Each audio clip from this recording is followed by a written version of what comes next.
Assalamualaikum warahmatullahi wabarakatuh. Alhamdulillahi rabbil alamin. Wassalatu wassalamu ala asrafil anbiya wal mursalin wa ala alihi wa ashabihi ajma'in. Allahumma salli ala sayyidina Muhammad wa ala ali sayyidina Muhammad. Oke, kami dari kelompok 5 di sini mencoba menjelaskan tentang konsep salam dan istisna. Namun sebelumnya, perkenalkan saya sendiri Muhammad Ibrahim Nasution sebagai moderator dan pemateri pertama, dan nanti akan dilanjutkan oleh pemateri kedua Saudari Desi Indah Sapitri dan yang ketiga Saudari Hani Padilla. Materi pertama yaitu tentang pengertian jual beli salam. Salam adalah istilah fikih, dapat disebut juga salam. Secara etimologi, kedua kata memiliki makna yang sama, yaitu mendahulukan pembayaran dan mengakhirkan barang. Penggunaan kata salam biasanya digunakan oleh orang-orang Hijaz, sedangkan salaf digunakan oleh orang-orang Irak. Para ulama berpendapat bahwa salam memiliki ragam makna, antara lain, menurut Syafi'iyah dan Hanabiyah, akad dengan ciri tertentu, bayar di muka, barang diserahkan belakangan. Menurut Malikiyah, jual beli yang modalnya dibayar di awal, barang dikirim kemudian. Menurut Sayyid Sabit, jual beli sesuatu dengan kriteria tertentu dan pembayaran disegerakan.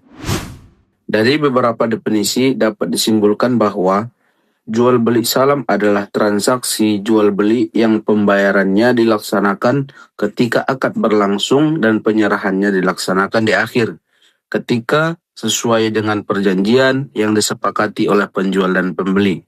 Perbedaan salam dan kredit. Salam, pembayaran dibayar di muka, barang diserahkan kemudian hari. Sedangkan kredit, pembayaran dicicil, sedangkan barang langsung diterima oleh pembeli. Selanjutnya adalah rukun jual beli salam. Rukun jual beli salam ada 3. Yang pertama, al-aqid ataupun pihak yang berakad. Penjual disebut al-muslam ilaih ataupun yang diserahi barang. Pembeli disebut al-muslam ataupun yang menyerahkan pembayaran. Yang kedua, objek jual beli salam. Terdiri dari harga atau roksu malis salam dan barang pesanan atau al-muslam fi. Barang harus jelas ciri-cirinya dan waktu penyerahannya, sedangkan harga harus jelas dan diserahkan saat akad. Yang ketiga, sigot ataupun ijab dan qabul. Pernyataan akad dan penerimaan sesuai syariat Islam, tidak boleh mengandung unsur riba, penipuan, atau kezaliman, menandakan terjadinya perpindahan hak milik antara kedua pihak. Selanjutnya akan disampaikan oleh Saudari Indah Sapitri. Yang ketiga terkait barang. Pertama, barang menjadi tanggungan penjual, tidak boleh diberikan ke orang lain. Yang kedua, komoditi harus jelas sifatnya dari jenis, warna, ciri, ukuran. Yang ketiga, barang harus tersedia di pasaran hingga penyerahan. Yang keempat, barang berupa al-misliyat atau bisa dihitung, ditakar atau ditimbang, atau al-kimia. Yang kelima, penyerahan barang dilakukan di kemudian hari. Yang keenam, tempat penyerahan harus disebutkan jelas. Yang keempat, waktu dan tempat penyerahan barang. Waktu penyerahan bisa ditentukan tanggal atau hari sesuai jenis barang. Hanafiyah dan Hanabilah biasanya mematokkan 1 bulan. Malikiyah 1,5 bulan, disesuaikan dengan kesepakatan dan kondisi barang. Tempat penyerahan harus ditunjuk jika diperlukan biaya pengiriman atau lokasi transaksi tidak layak. Jika lokasi layak dan pengiriman tidak perlu, penentuan tempat tidak wajib. Jika barang belum tersedia, konsumen bisa menunggu atau membatalkan transaksi. Asal hukum jual beli salam terbagi menjadi 3. Yang pertama, Al-Quran. Terdapat dalam Quran Surah Al-Baqarah ayat 282. Yang kedua, hadis Rasulullah SAW. Terdapat dalam hadis riwayat Ibnu Majah. Sabda Rasulullah SAW ini muncul ketika beliau pertama kali hijrah ke Madinah dan mendapati para penduduk Madinah melakukan transaksi jual beli salam. Yang ketiga, ijma. Menurut ijma ulama, transaksi jual beli salam dibolehkan karena kebutuhan manusia untuk bertransaksi. Akad ini mempercepat pembayaran, menjamin kepastian barang, memberikan kemudahan, dan mendukung kemaslahatan ekonomi. Pengertian jual beli istisna. Istisna secara etimologis berarti meminta membuat sesuatu, yaitu meminta kepada seorang pembuat untuk mengerjakan sesuatu. Namun, secara terminologis, istisna adalah transaksi atas barang yang diperjualbelikan dalam tanggungan dengan syarat dikerjakan. Objek dari transaksi ini adalah barang yang wajib dikerjakan dan pekerjaan dalam pembuatan barang dengan ciri-ciri khusus dan harga tertentu. Jual beli istisna adalah akad pemesanan pembuatan barang tertentu dengan spesifikasi, jumlah, kualitas, harga, dan waktu yang disepakati antara pemesan atau nasabah dan penjual atau bank syariah. Pembayaran dapat dilakukan di muka, dicicil, atau ditangguhkan sesuai kesepakatan, dan umum digunakan untuk memenuhi kebutuhan masyarakat melalui pemesanan barang secara khusus. Materi selanjutnya yaitu rukun dan syarat jual beli istisna. Adapun pembagian dari rukun dan syarat istisna itu ada dua. Yang pertama, rukun jual beli istisna. Ada 3 bagian dari rukun jual beli istisna. Yang pertama, al-aqidain, yang artinya kedua belah pihak. Mustahni artinya pemesan, syahni artinya pihak pembuat dan pengadaan barang. Yang kedua yaitu sigot. Sigot artinya ijab kabul. Ijab artinya permintaan pemesan, kabul artinya persetujuan pembuat. Yang ketiga yaitu objek yang diadakan atau al-mahal.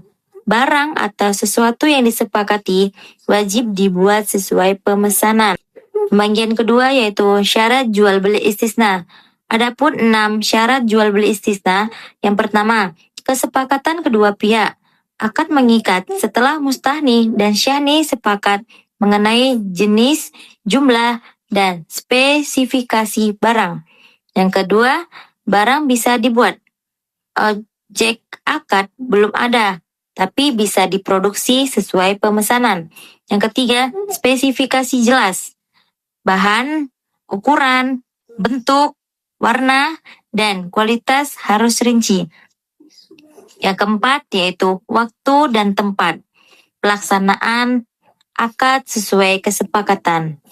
Yang kelima yaitu isi akad final. Tidak boleh tawar-menawar ulang kecuali disetujui kedua pihak. Yang keenam yaitu hak khiyar. Pemesan berhak membatalkan atau menerima jika barang tidak sesuai spesifikasi. Asal hukum jual beli istisna. Adapun 2 asal hukum jual beli istisna, yang pertama yaitu Al-Quran. Telah dijelaskan di dalam Al-Quran, surah Al-Baqarah ayat 275. Yang kedua yaitu sunnah. Dari Ibnu Abbas radhiyallahu anhu berkata, ketika Rasulullah Shallallahu Alaihi Wasallam sampai di Madinah, penduduknya menghutangkan buah-buahan setahun dan 2 tahun. Maka beliau bersabda, barang siapa yang menghutangkan buah-buahan, maka hendaklah ia menghutangkan dengan takaran atau timbangan yang telah ditentukan. Dalam riwayat lain daripadanya, sampai waktu yang tertentu pula. Hadis riwayat Bukhari. Yang terakhir yaitu kesimpulan. Adapun kesimpulan dari seluruh materi yang telah kami jelaskan yaitu akad salam dan istisna adalah transaksi jual beli dalam ekonomi Islam untuk barang yang belum tersedia saat akad. Salam mewajibkan pembayaran di muka, sedangkan istisna memungkinkan pembayaran bertahap sesuai proses pembuatan. Mayoritas ulama memperbolehkan keduanya dengan syarat spesifikasi transaksi jelas. Berdasarkan dalil Al-Quran, hadis, dan praktik sahabat, kedua akad ini menunjukkan fleksibilitas hukum Islam dalam memenuhi kebutuhan ekonomi masyarakat, menegakkan keadilan, kejujuran, dan tanggung jawab, serta berperan penting dalam pembangunan ekonomi umat secara produktif dan syariah komplien. Oke, baik, mungkin cukup sekian yang dapat kami jelaskan mengenai konsep salam dan istisna. Kurang lebihnya kami mohon maaf. Assalamualaikum warahmatullahi wabarakatuh.